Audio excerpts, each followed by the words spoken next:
Petrol की मौजूदा कीमत बरकरार, डीजल 7 रुपए फी लीटर सस्ता कर दिया गया। डीजल की कीमत में कमी के बाद ट्रांसपोर्ट किरायों में कमी का इम्कान, आवाम को इंतजार। मट्टी का तेल 3 रुपए 82 पैसे फी लीटर सस्ता, लाइट डीजल की कीमत में 4 रुपए 52 पैसे फी लीटर कमी की मंजूरी दे दी गई। ओगरा ने एलपीजी 3 रुपए 83 पैसे फी किलो महंगी कर दी। घरेलू सिलेंडर 3000 से ज्यादा का हो गया।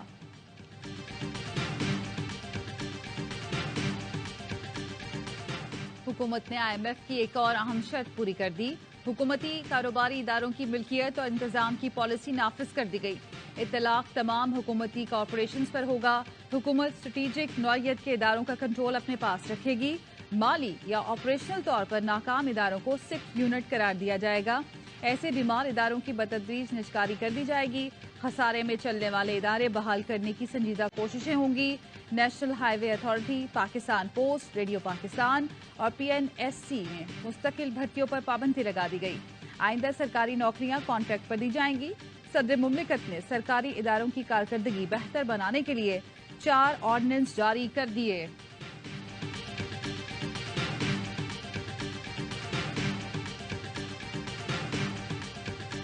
नून लीग और PTI 18वीं तरमीम खत्म करना चाहते हैं। सूबों के वसाइल पर डाका मारना चाहते हैं। पीपल्स पार्टी ये साजिश कामयाब नहीं होने देगी। बिलावल भुट्टो का कोयटा में पीपल्स पार्टी के यौम तासीस पर जलसे से खिताब। पीपल्स पार्टी की मुखालिफ कोई सियासी जमात नहीं, गुर्बत, महंगाई और बेरोजगारी है। नून लीग को आज महंगाई लीग के नाम से पुकारा जा रहा है। अवाम को मालूम है ये सियासत के शोबाज हैं। बलोचिस्तान की अवाम की नुमाइंदगी मैं और आसिफ जरदारी करेंगे। ये वो आसिफ जरदारी हैं जिन्होंने बलोचिस्तान को अपने वसाइल का मालिक बनाया।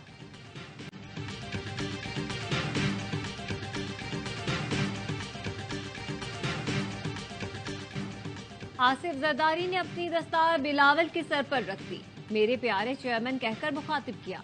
अपनी बात दोहराई कि बिलावल को सपोर्ट करना है, तरबियत करनी है, जो हमें आता है वो सिखाना है। बिलावल ने भी वालिद की मौजूदगी में बुजुर्ग सियासतदानों को पैगाम दिया। अल्लामा इकबाल का शेर पढ़ा, खुदी को कर गुलामी, जवानों को पीरों का उस्ताद कर। बोले मुल्क को नई सोच और नई तर्ज सियासत की जरूरत है।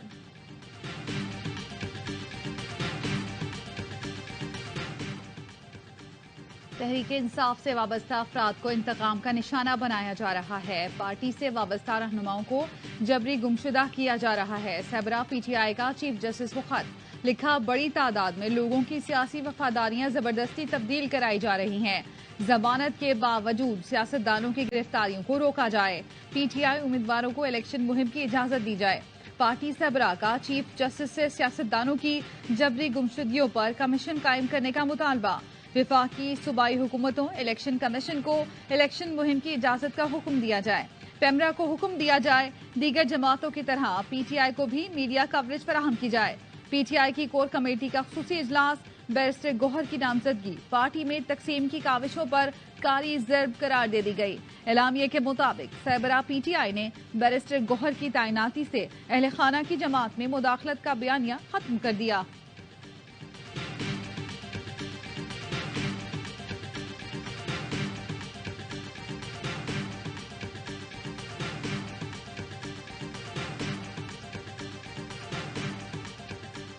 मैंने कहना था जो इमरान खान ने कहा था मैंने कह दिया। अगर उनको कोई और है तो वो सुनते रहे। आप में क्या कहते हैं? PTI के बैरिस्टर गौहर और वो सही नहीं कह रहे। भाई वो सही कह रहे हैं या नहीं कह रहे, मैं जो कह रहा हूँ सही कह रहा हूँ। सरदार लतीफ कोसा PTI सरबराह से मुतालिक अपने बयान पर कायम। सहाफी ने पूछा, आपने कहा है सरबराह PTI खुद चेयरमैन होंगे, जबकि अली जफर ने कुछ और ऐलान किया। लतीफ कोसा बोले, जो सरबराह PTI ने कहा वो मैंने आकर बता दिया। सहाफी ने सवाल किया, क्या बैरिस्टर गौहर और अली जफर दुरुस्त नहीं कह रहे? लतीफ कोसा बोले, वो दुरुस्त कह रहे हैं या नहीं, लेकिन मैं ठीक कह रहा हूँ।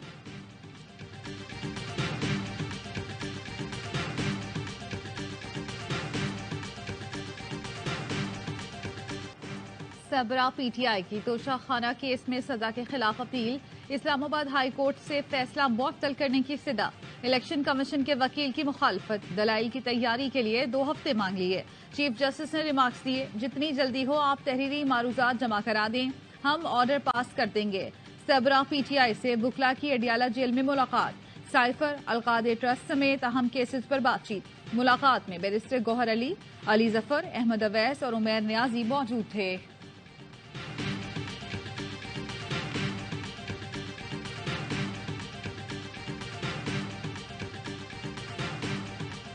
इमरान खान और उनकी अहलिया 2 ट्रस्टीज हैं। डे टू डे एडमिनिस्ट्रेशन के अंदर किसी किस्म का कोई किरदार नहीं है। कोई तनख्वाह, कोई बेनिफिट, कोई पर्क खान साहब या बेगम साहिबा नहीं हासिल कर सकते। अलकादे ट्रस्ट की बुनियाद जाती फायदे के लिए नहीं थी। 2 ट्रस्टीज हैं, सबरा पीटीआई और बुशरा बीबी। ट्रस्ट को उसका बोर्ड चलाता है, उसमें किसी का कोई अमल दखल नहीं। सबरा पीटीआई के वकील इंतजार पंजोथा की प्रेस कॉन्फ्रेंस, कहा अलकादे ट्रस्ट को शौकत खानम की तर्ज पर चलाया जा रहा है। ट्रस्ट की जमीन को ट्रस्टी जाती इस्तेमाल या अपने नाम पर मुंतकिल नहीं कर सकते।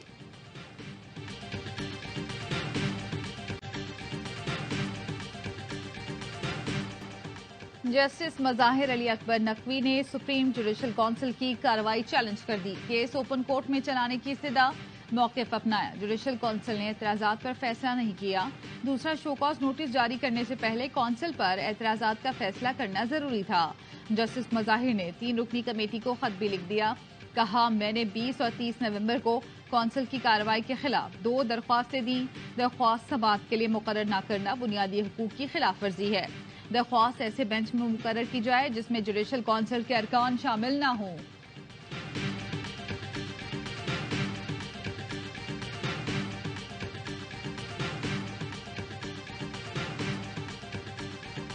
एहसन इकबाल साहब नेशनल प्राइस मॉनिटरिंग कमेटी उसके हेड थे, तो बजाय उस चीज का जवाब देने का ये हमें मुकामी हुकूमतों के बारे में बताना शुरू हो गया। क्या किया इन्होंने 16 महीने और किस तरह से ये रिकॉर्ड महंगाई हुई है और क्यों नहीं ये काबू को पा सके। लीगी रहनुमा दानियाल अजीज ने एहसन इकबाल को महंगाई का जिम्मेदार करार दे दिया। बल्दियाती हुकूमतों से मुतालिक बयान पर रद्द-ए-अमल में कहा, Ehsan Iqbal price monitoring committee के चेयरमैन थे, महंगाई क्यों काबू न कर सके। मकामी हुकूमतों पर तकरीर झाड़ने से पहले जवाब दें। नून लीग की साख को शदीद नुकसान पहुंचा। पार्टी ने महंगाई का नोटिस लिया होता तो एहसन इकबाल को बरतरफ कर दिया जाता। पार्टी उनकी नाअहली का नोटिस ना भी ले तो अवाम इसका नोटिस लेंगे।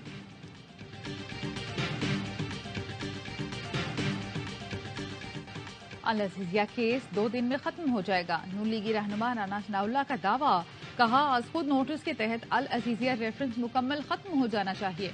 बोले, सबरा पीटीआई के साथ मकाफाती अमल हो रहा है। जिस फैसले के तहत नवाज शरीफ को पार्टी सदारत से अलग किया गया, आज वही फैसला सबरा पीटीआई के आड़े आ रहा है। नाअहली ताहयात नहीं बल्कि 5 साल के लिए होगी। नवाज शरीफ के लाडले होने में कोई शक नहीं रहा। शरीफ खानदान अवामी अदालत में हिसाब देने के लिए तैयार रहे। हेरा फेरी के चैंपियन शरीफ बरादरान अल्लाह और अवाम की अदालत में कैसे बचेंगे। परवेज इलाही की अदालत में सहाफियों से गैर रस्मी गुफ्तगू। कहा, कौम इन्हें इलेक्शन में आटे दाल का भाव याद करा देगी। वो दिन दूर नहीं जब अवाम लाडलों को वोट की पर्ची से बाहर निकालेंगे। तहरीक इंसाफ बल्ले के निशान के साथ इलेक्शन में उतरेगी, कामयाबी भी हासिल करेगी। पंजाब असेंबली में गैर कानूनी भर्तियों के केस में परवेज इलाही के जुडिशल रिमांड में 14 रोज की तौसी। अदालत का 14 दिसंबर को दोबारा पेश करने का हुक्म।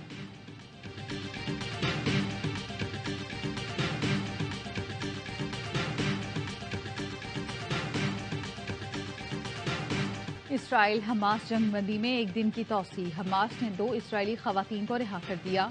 आज मजीद कैदियों का तबादला भी होगा। अमरीकी वज़ीर ख़ारजा एंटोनी ब्लिंकन ने कहा, आरजी जंगबंदी के नताइज बरामद हो रहे हैं, इसे जारी रहना चाहिए। कतर की वज़ारत ख़ारजा ने कहा, गजा में मुस्तकिल जंगबंदी के लिए कोशिशें जारी हैं। इसराइली फौज की हठधर्मी बरकरार। मगरबी किनारे पर 45 निहत्ते फ़लस्तीनियों को गिरफ्तार कर लिया। यूएई के ज़ेर एहतमाम कोप कॉन्फ्रेंस का आगाज आज दुबई में होगा। निगरान वज़ीर आज़म अनवारुल हक आकर कॉन्फ्रेंस में पाकिस्तान की नुमाइंदगी करेंगे। वज़ीर आज़म 1 और 2 दिसंबर को वर्ल्ड क्लाइमेट एक्शन समिट में शरीक होंगे। साइड लाइन्स पर आलमी रहनुमाओं से मुलाकातें भी मुतवक्के।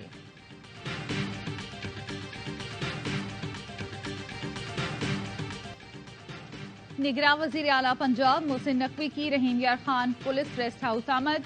कांस्टेबल गुलाम हुसैन की नमाज जनाजा में शिरकत की। शहीद को खिराज अकीदत और अहले खाना को दिलासा दिया।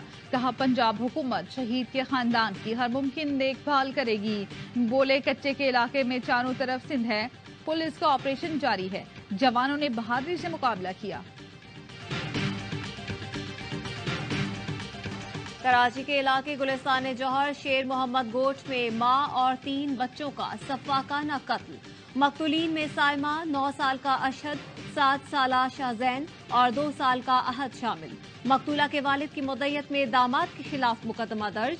पुलिस ने अरशद को गिरफ्तार कर लिया। मुलजिम का एक भाई भी जेर हिरासत। मुलजिम अरशद केबल और इंटरनेट सर्विस का काम करता है। टेस्ट सारे हो गए उसका बोन टेस्ट, ऑसिफिकेशन टेस्ट भी हो गया है, उसका पॉलीग्राफिक टेस्ट भी हो गया है और फोटोग्रामेट्री टेस्ट भी हो गया है। अभी रिजल्ट नहीं आया, रिपोर्ट्स अभी आना बाकी। लाहौर में गाड़ी की टक्कर से 6 अफराद की मौत के केस में पेशरफ। मुलजिम अफनान के तमाम टेस्ट करा लिए गए।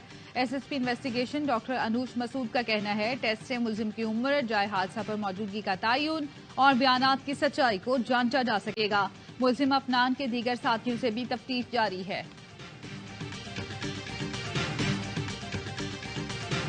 हमारा एक ही मुतालबा है हुकूमत सिंध से कि जान मोहम्मद महर शहीद के कातिलों को जल्द अज जल्द गिरफ्तार किया जाए।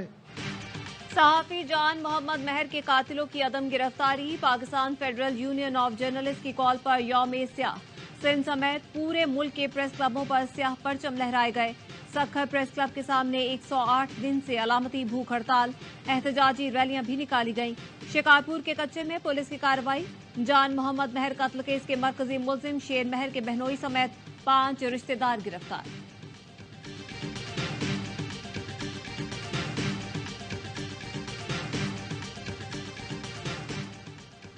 निगरान वज़ीर सेहत सिंध डॉक्टर साद खालिद नियाज का तालिका अस्पताल पर नुआकिल का दौरा। इंतजामिया की सरजनिश की, कहा 3 साल से नई खरीदी गई डायलिसिस मशीनें मौजूद लेकिन इस्तेमाल नहीं की गई। 2020 से नई डायलिसिस मशीनों को इस्तेमाल क्यों नहीं किया। अस्पताल की इमरजेंसी में खुली सिरिंजेस के इस्तेमाल पर भी बरहम। बोले 1 माह बाद दोबारा दौरा करूंगा, बेहतरी न आई तो इंतजामिया के खिलाफ कार्रवाई होगी। मोबाइल फोन यूज्ड या न्यू इसमें रजिस्टर करेंगे और अगर वो सेल फोन किसी भी रोजनामचे में या किसी भी एफआईआर में पुलिस को दरकार होगा तो उसका मैसेज फौरी तौर पे उस दुकानदार को वहां पर पता चल जाएगा। आप जो मोबाइल फोन खरीद रहे हैं वो चोरी का तो नहीं। पेशावर पुलिस ने नई एप्लीकेशन FMC मुतारिफ करवा दी। चोरीशुदा मोबाइल बेचने की कोशिश करते ही पुलिस और दुकानदार दोनों को अलर्ट मिल जाएगा कि मोबाइल चोरीशुदा है। पेशावर पुलिस ने 2 साल के दौरान छीने गए या चोरी किए गए 8000 से ज्यादा फोन की मालूमात ऐप में स्टोर कर दी।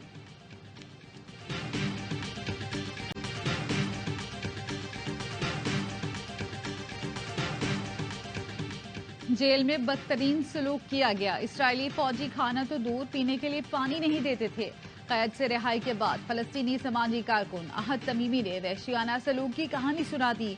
कहा जेल में बंद मेरे वालिद को कत्ल करने की धमकी दी गई, कपड़े भी नहीं दिए। 22 साल की अहद तमीमी को गुज़श्ता रात रिहा किया गया। ज़हूनी फौज ने उन्हें 5वीं बार गिरफ्तार किया था। मस्जिद तो ढा दी, ईमान वाले मजबूत खड़े हैं। इसराइली बमबारी में शहीद मस्जिद से हय्या अलस सलात की सदाएं। फलस्तीनी नौजवान ने मस्जिद के मलबे में खड़े होकर अजान दी।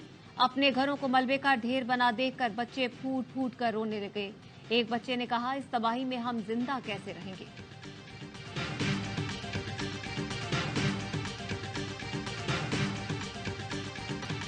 दहशतगर्दी में मुलव्विस भारतीय खुफिया एजेंसी रॉ एक मरतबा फिर बेनकाब। कनाडा के बाद अमरीका में सिख रहनुमा के कत्ल की साजिश करने वाले भारतीय सरकारी मुलाजिम पर फर्द जुर्म आयद। अमरीकी इदारों ने कुछ अर्सा पहले गुरपतवंत सिंह के कत्ल की साजिश नाकाम बना दी थी। अमरीकी महकमा इंसाफ का कहना है भारतीय सरकारी मुलाजिम निखिल गुप्ता कातिलाना साजिश में मुलव्विस है।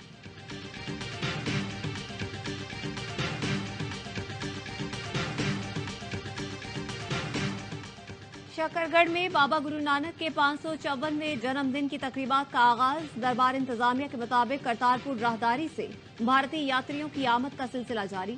कनाडा और अमेरिका से भी सिख यात्री दरबार पहुंच गए।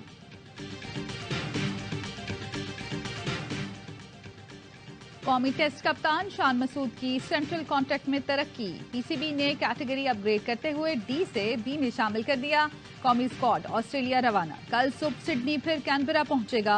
ऑस्ट्रेलियाई ओपनर उस्मान ख्वाजा ने लाहौर टेस्ट में शाहीन और वार्नर का टाकरा स्पिरिट ऑफ क्रिकेट करार दे दिया। कहा शाहीन और बाबर आजम होम टीम के लिए खतरा हैं। 3 टेस्ट की सीरीज का पहला मैच 14 दिसंबर से पर्थ में शुरू होगा।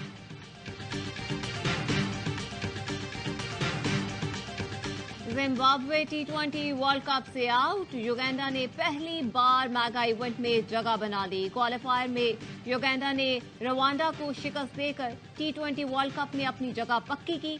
युगांडा और नामीबिया ने 10-10 पॉइंट्स हासिल करके टूर्नामेंट में क्वालिफाई किया। जिम्बाब्वे की टीम अफ्रीकी क्वालिफायर के 6 में से 2 ही मैच। अबुधाबी T10 लीग में आज भी एक्शन से भरपूर मुकाबले। पहले मैच में नॉर्थर्न वॉरियर्स ने टीम अबुधाबी को 10 विकेट से आउटक्लास कर दिया। दूसरे मैच में सांप आर्मी की टीम ने चेन्नई ब्रेव्स को शिकस्त दी। बंगला टाइगर्स और दक्कन ग्लैडिएटर्स तीसरे मैच में मध्य मुकाबल। एक्शन से भरपूर लीग के तमाम मैच ए स्पोर्ट्स पर बराह रास्त दिखाए जा रहे हैं।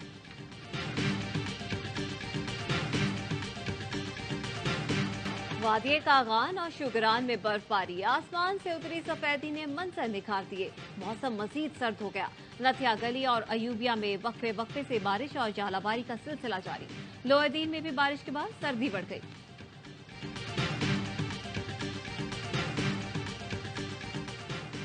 अमेरिका में बर्फ का तूफान आ गया। बर्फानी तूफान से रियासत न्यूयॉर्क के कुछ हिस्से मुतासिर।